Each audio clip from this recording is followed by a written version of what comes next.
అందరికీ నమస్కారం. 500 ఏళ్ల హిందువుల కళ నెరవేరేందుకు కొన్ని గంటలు మాత్రమే ఉంది. ఈ అద్భుత ఘట్టం కోసం ప్రపంచవ్యాప్తంగా ఉన్న కోట్లాది మంది హిందువులు ఎదురుచూస్తున్నారు. అయోధ్యలోని రామమందిర నిర్మాణం కోసం వందల ఏళ్ల నుంచి ఎన్నో పోరాటాలు జరిగాయి. అయితే అయోధ్యలో బాబ్రీ మసీద్ నిర్మాణం నుంచి కూల్చివేత, ఆ తర్వాత రామమందిర నిర్మాణం పూర్తయ్యే వరకు అసలు ఏం జరిగిందో అనేది ఈ స్టోరీలో తెలుసుకుందాం. కోట్లాది మంది భారతీయుల కళ అయిన అయోధ్య రామమందిర నిర్మాణం పూర్తి చేసుకుంది. కొన్ని గంటల్లోనే రామ్లాల ప్రాణ ప్రతిష్ఠ జరగనుంది. ఈ నేపథ్యంలోనే అయోధ్య ఆలయాన్ని సర్వాంగ సుందరంగా ముస్తాబు చేశారు. అయితే 1528లో ప్రారంభమైన అయోధ్య రామమందిర వివాదం 2019 సుప్రీంకోర్టు తీర్పుతో ముగిసింది. ఈ క్రమంలోనే అసలు 1528లో వివాదం ఎలా మొదలైంది, అప్పటి నుంచి ఎలా ముందుకు సాగింది?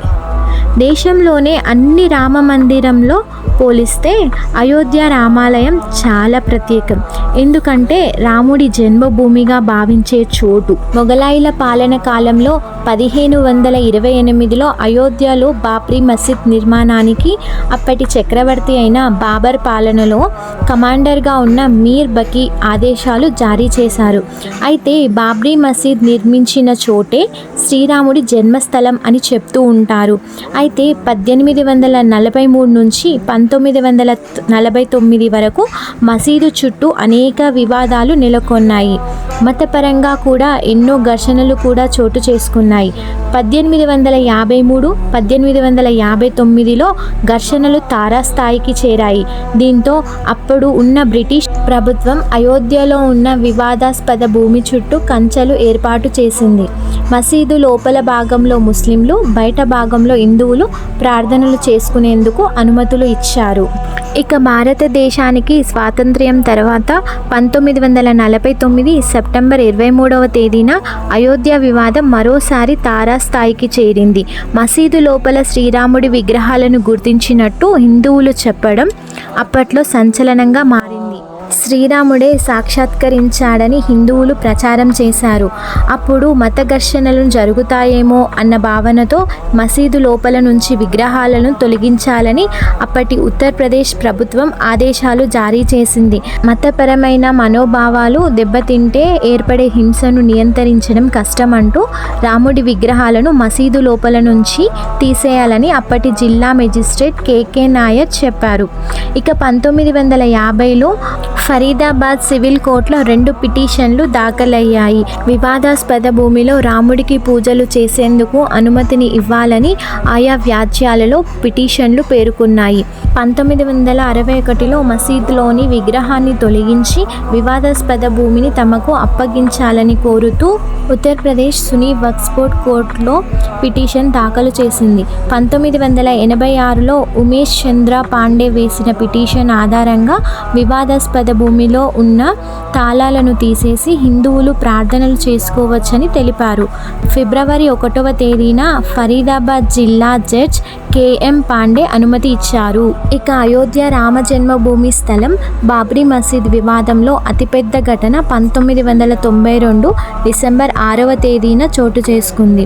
విశ్వ హిందూ పరిషత్, శివసేన కార్యకర్తలు వివాదాస్పద భూమిలో చొచ్చుకెళ్లి వివాదాస్పద ప్రాంగణంలోని బాబ్రా మసీద్ కట్టడాన్ని ధ్వంసం చేశారు. ఆ ఘటన దేశవ్యాప్తంగా సంచలనం రేపింది.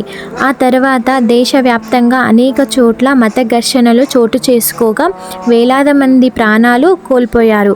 ఇక ఆ ఘటన తర్వాత 2002లో హిందూ కార్యకర్తలే లక్ష్యంగా గుజరాత్లో గోధ్రా అల్లర్లు జరిగాయి. అనంతరం నెలకొన్న హింసాత్మక ఘటనల్లో 2000 మంది ప్రాణాలను కోల్పోయారు. ఆ తర్వాత 2010లో వివాదాస్పద భూమిని 3 భాగాలుగా విభజిస్తూ అలహాబాద్ హైకోర్టు కీలక తీర్పు వెలువరించింది. సున్నీ వక్ఫ్ బోర్డ్ రామ్లాలా విరాజ్మన్ నిర్మోహి అఖారాలకు పంచుతూ నిర్మాణం తీసుకుంది. దీన్ని సుప్రీంకోర్టులో సవాలు చేయగా అలహాబాద్ హైకోర్టు ఇచ్చిన తీర్పుపై 2011లో సుప్రీంకోర్టు స్టే విధించింది. ఇక 2011 నుంచి 2016 వరకు అయోధ్య వివాదం చుట్టూ సుప్రీంకోర్టులో అనేక మార్లు విచారణ జరిగింది. చివరగా 2017లో అవుట్ ఆఫ్ కోర్ట్ సెటిల్మెంట్ కోసం సుప్రీంకోర్టు పిలుపునిచ్చింది. అదే సమయంలో అనేక మంది రాజకీయ నేతలపై క్రిమినల్ అభియోగాలు మోపింది. మధ్యవర్తిత్వంతో అయోధ్య వివాదాస్పద భూమికి పరిష్కారం కోసం 8 వారాలు గడువు ఇస్తున్నట్లు 2019 మార్చి 8వ తేదీన సుప్రీంకోర్టు ప్రకటించింది. అయితే ఈ మధ్యవర్తిత్వం ద్వారా ఎలాంటి పరిష్కారం లభించలేదని 2019 ఆగస్టు 2వ తేదీన సుప్రీంకోర్టుకు మీడియేషనల్ ప్యానెల్ నివేదికను అందించింది. దీంతో అప్పటి నుంచి అయోధ్య బాబ్రీ మసీద్ వివాదంపై సుప్రీంకోర్టు రోజువారీ విచారణ చేపట్టింది. 2019 ఆగస్టు 16వ తేదీన అయోధ్య వివాదంపై తీర్పును రిజర్వోర్లు ఇచ్చింది. 2019 సెప్టెంబర్ 9వ తేదీన 5 సభ్యులతో కూడిన సుప్రీంకోర్టు ధర్మాసనం అయోధ్య వివాదాస్పద భూమిపై చరిత్రాత్మక తీర్పును వెలువరించింది. 2.77 ఎకరాలను వివాదాస్పద భూమిని రామమందిర నిర్మాణానికి అప్పగిస్తూ సంచలన తీర్పుని ఇచ్చింది. మరో 5 ఎకరాలను మసీదు నిర్మాణానికి కేటాయించింది. ఆ తీర్పుతో దేశవ్యాప్తంగా హిందువులు సంబరాలు చేసుకున్నారు. 2020 మార్చి 25వ తేదీన 28 ఏళ్ల పాటు టెంట్లో ఉన్న రామ్లాలా విగ్రహాన్ని ఫైబర్ టెంట్లోకి తరలించారు. 2020 ఆగస్టు 5వ తేదీన అయోధ్యలోని రామమందిర నిర్మాణానికి ప్రధానమంత్రి నరేంద్ర మోడీ శంకుస్థాపన చేశారు. 2024 జనవరి నాటికి రామమందిర ప్రారంభోత్సవానికి శరవేగంగా పనులు జరిగాయి. వేలాది మందికి ఆహ్వాన పత్రికలు అందాయి. ఈ క్రమంలోనే జనవరి 22వ తేదీన అయోధ్యలో అంగరంగ వైభవంగా శ్రీరామ మందిర ప్రారంభోత్సవం జరగనుంది. ఇదండి 1528 నుంచి 2024 వరకు అయోధ్య ప్రస్థాన వివాదం. జై Shri Ram. Thanks for watching my video.